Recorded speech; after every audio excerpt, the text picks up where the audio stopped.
Assalamualaikum warahmatullahi wabarakatuh. Halo teman-teman, di sini saya kembali lagi.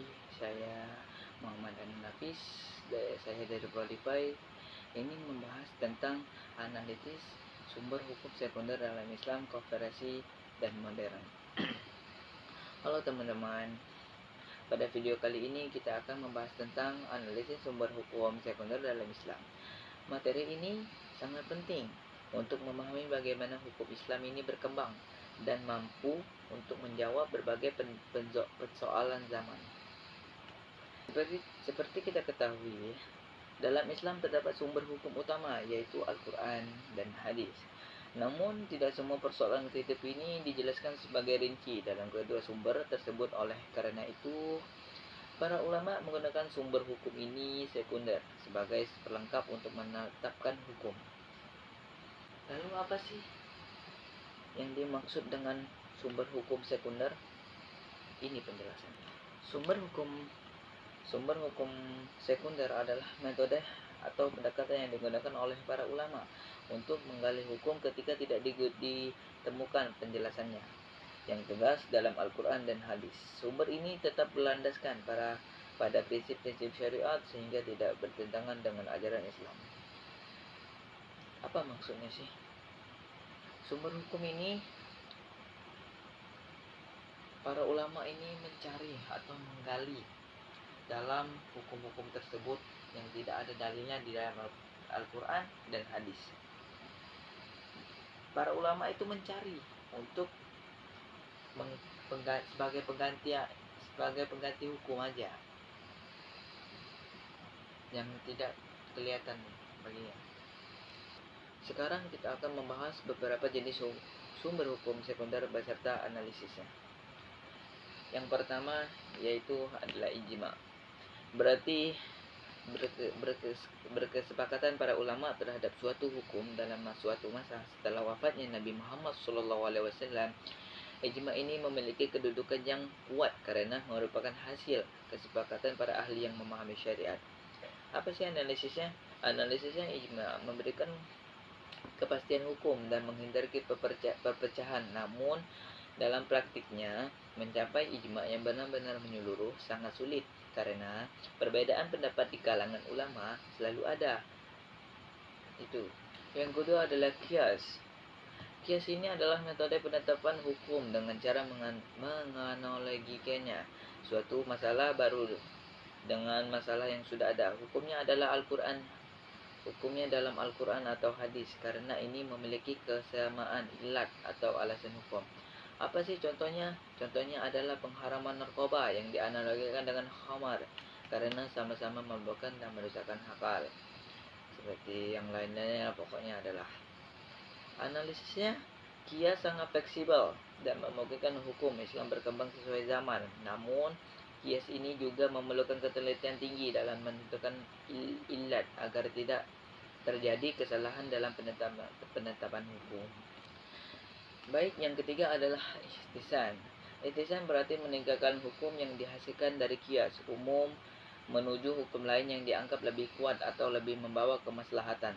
Analisisnya ihtisan menunjukkan bahwa hukum Islam ini memperhatikan keadilan dan kemaslahatan. Namun metode ini juga sering diperdebatkan karena dianggap selalu subjektif jika tidak digunakan dengan hati-hati.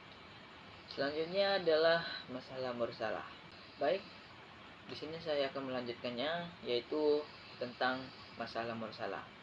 Ini masalah apa sih mursalah? Mursalah itu penetapan hukum berdasarkan kemaslahatan umum yang tidak disebutkan secara langsung dalam dalil, tetapi tidak bertentangan dengan syariat. Apa sih contohnya? Contohnya adalah pembuatan aturan lalu lintas demi menjaga kemaslahatan masyarakat.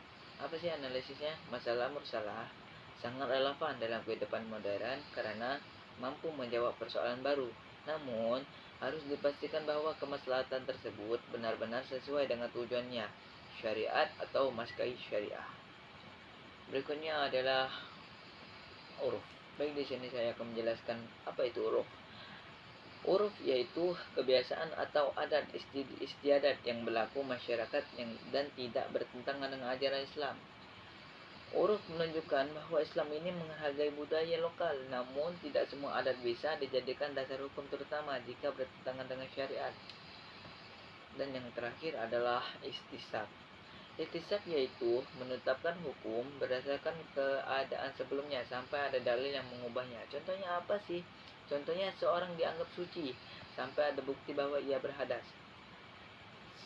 Istisab memberikan kemudahan dan kepastian dalam hukum, terutamanya dalam situasi yang belum jelas. Itu analisisnya. Dari berbagai sumber tadi, hukum sekunder tersebut kita bisa melihat bahwa hukum Islam ini memiliki sistem yang sangat luas dan fleksibel. Para ulama tidak hanya berpegang pada teks, tetapi juga menggunakan akal dan pertimbangannya yang matang untuk menjaga kemaslahatan umat. Namun, penting untuk diingat bahwa penggunaan sumber hukum ini sekunder harus dilakukan oleh orang yang memiliki ilmu yang cukup. Hal ini agar hukum dihasilkan tetap sesuai dengan prinsip Al-Quran dan hadis. Sebagai kesimpulan ini, sumber hukum sekunder dalam Islam berfungsi sebagai pelengkap, yaitu memungkinkan hukum Islam tetap relevan sepanjang zaman ini. Melalui metode seperti ijma, qiyas, ihtisan, masalah mursalah, uruf, dan ihtisan, Islam mampu memberikan solusi atas berbagai persoalan kehidupan ini. Semoga dengan memahami materi ini kita bisa lebih menghargai keluasan dan keindahan hukum Islam. Ya, terima kasih sudah menyimak. Wassalamualaikum warahmatullahi wabarakatuh.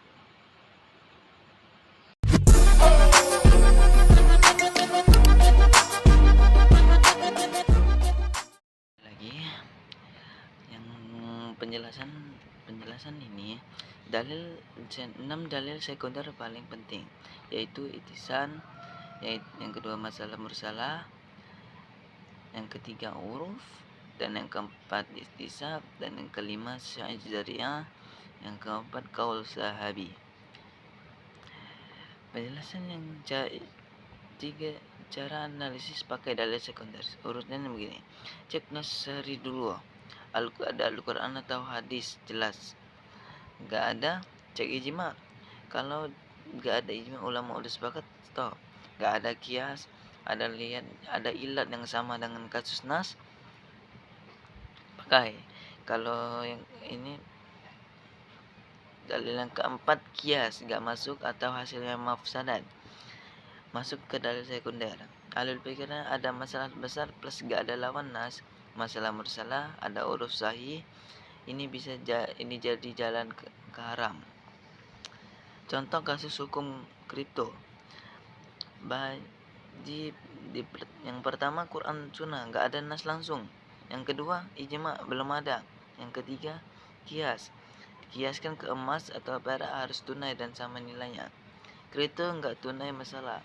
Yang keempat analisis sekunder zat zariah. Kalau kripto dipakai judi, spekulasi gahar fasya tutup. Kaidah ini penting sangat saat pakai dalil sekunder. Yang pertama la ijtihada ma'an nas. Enggak ada ijtihad kalau udah nas jelas. Yang kedua al ijtihadu la yukadu bil ijtihad. Hasil ijtihad ini enggak batal karena ijtihad lain. Yudhara al hukmu wal iddaihi. Hukum ini ikut ilatnya hilang, hukumnya hilang. Baik, ini saja.